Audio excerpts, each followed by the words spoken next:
Imagine looking out the window of a brand new Boeing 737. You are cruising at 16,000 feet.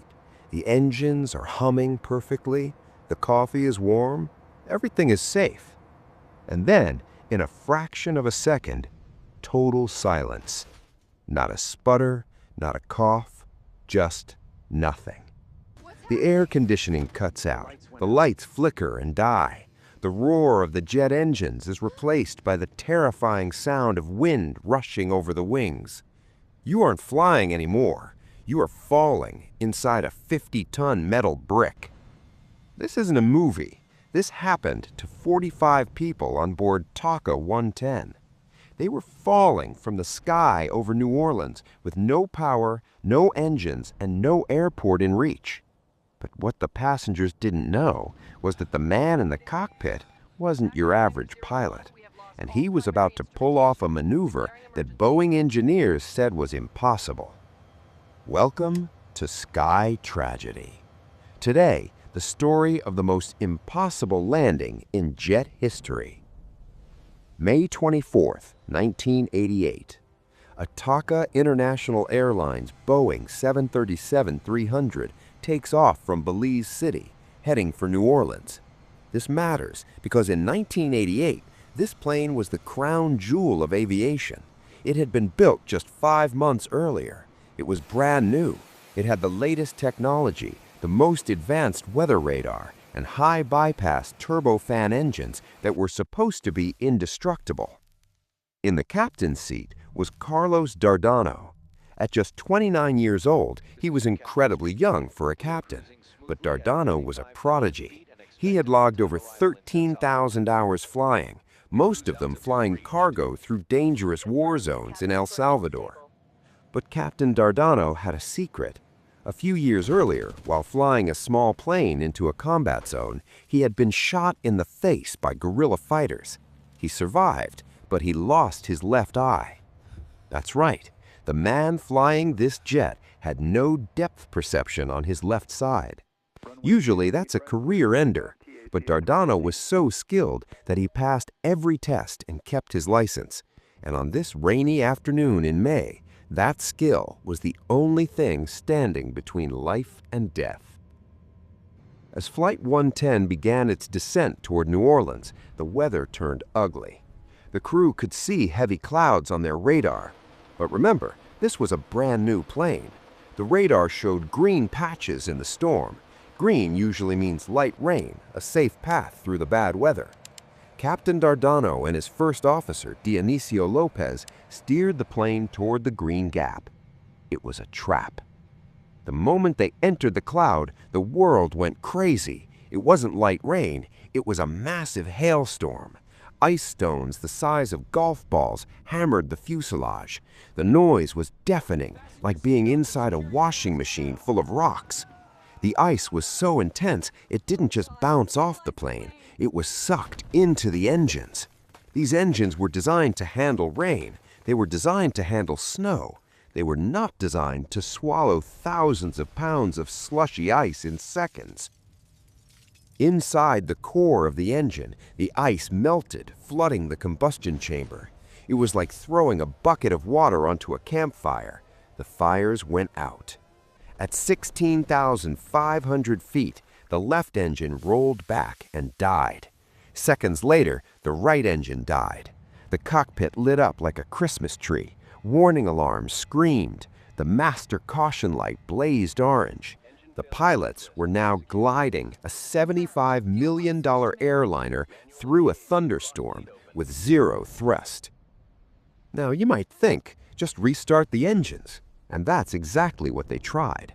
The 737 has an APU, a backup generator in the tail. The pilots fired it up, getting electrical power back. This allowed them to use the starters to try and relight the engines.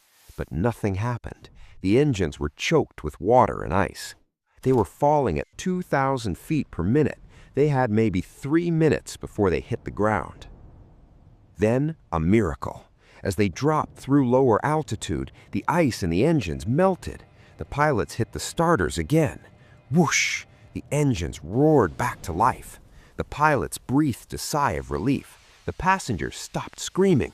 The power was back. They could climb out of this. But the universe wasn't done with them yet. The pilots pushed the throttle forward to climb, but the engines had been damaged by the hail. The temperature gauges spiked into the red immediately. Bang! Violent explosions rocked the plane. The engines were overheating and destroying themselves. Captain Dardano had no choice. He pulled the throttles back and shut them down. This time, it was for good. They were low, they were heavy, and they were quiet. Mayday, mayday, mayday. They were now at 4,000 feet. New Orleans International Airport was too far away. They would never make it. First Officer Lopez spotted a highway. There, he pointed, we can land on the road. It looked perfect, but as they got closer, Captain Dardano shook his head. It was 5 p.m., rush hour. The highway was packed with cars. If they landed there, they would kill dozens of families on the ground. Dardano looked away from the road. He looked at the water, a lagoon. A water ditching is almost always fatal. The plane breaks apart, it sinks, and this wasn't just water, this was a Louisiana swamp. Even if they survived the crash, the water was freezing and filled with alligators. They were running out of time. 1,500 feet, 1,000 feet, the ground was rushing up to meet them. Then Dardano saw it. A narrow strip of grass. It was a levee, a raised dirt mound designed to hold back floodwaters. It wasn't a runway. It was barely wide enough for the wheels. On one side, a canal. On the other, a swamp. If he landed too hard, the wheels would sink into the mud and the plane would flip. If he landed too long, they would slide off the end. If he drifted 5 feet to the left or right, the wing would catch the water and cartwheel the plane into a fireball. And remember, he had to do this with one eye. Captain Dardano lined up the nose.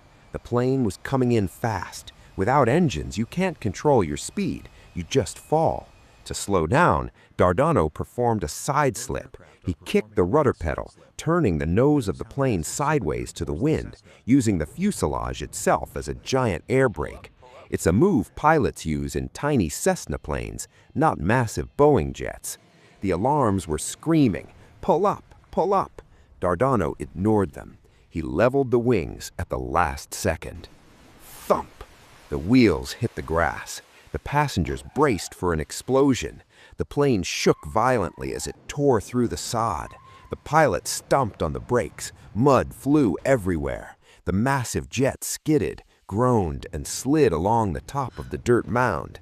The end of the levee was coming up fast. If they went off the edge, they would drop into the deep water. The plane shuddered, slowed, and stopped. Dead silence. Captain Dardano turned to his first officer. They were alive. Not a single passenger received more than a minor bump or bruise. The plane was perfectly intact. It sat there on the grass, looking like it had been parked by a giant hand. So how did this happen? Investigators found that the engine manufacturer, CFM International, had tested the engines for rain and hail, but not slush. At low power settings, the shape of the engine nose cone actually trapped the hail, forcing it into the core like a funnel.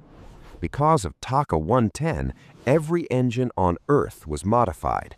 They added a sensor to force the engine to run at higher speeds in bad weather, so it could spit out the ice.